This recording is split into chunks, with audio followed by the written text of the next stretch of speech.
HydraTech was involved in a rehabilitation project on a bridge. The supporting concrete below had begun spalling. Can you tell us a little bit about our involvement in that project and what we did? We went through after they had removed the spalling and patched it, and we wrapped it in a fiberglass and epoxy system in order to hold those patches in place and to protect the rebar from rust. Can you tell me about the different sections of the bridge that we actually reinforced? We went through and we reinforced 6 pillars as well as 2 piers overhead. And then the 6 columns, they all needed 1 layer of additional protection. We had previously wrapped them, but they wanted 1 more layer on top of that. So in order to put the additional layer on, what was required of us? I understood there was some surface prep and there was a bottom portion of those columns were covered in mud. So tell me a little about the prep work for the column section.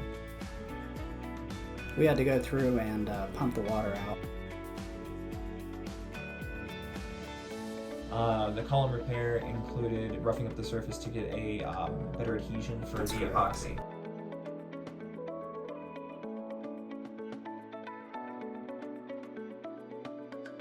So the columns got a layer of primer and the fiber wrap was then applied, and then there was some grinding on the piers, and then the dust had to be cleaned away. We removed the dust with a leaf blower.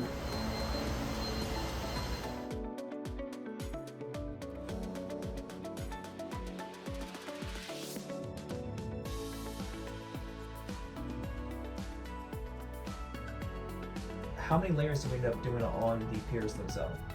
So we applied 2 layers to the bottom and then a wrap all the way around.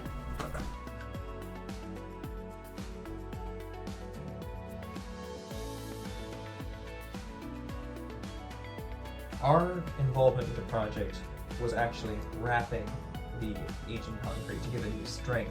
After we left, they then coated it with weather-resistant coating to just kind of ensure that it continues to hold up against the sun and the elements, all of that. What would you say the overall effect of the project was? The overall effect of the project was that their patches are now more durable. There will be no decay to the rebar because we've covered that, so I feel like a much longer life out of the bridge.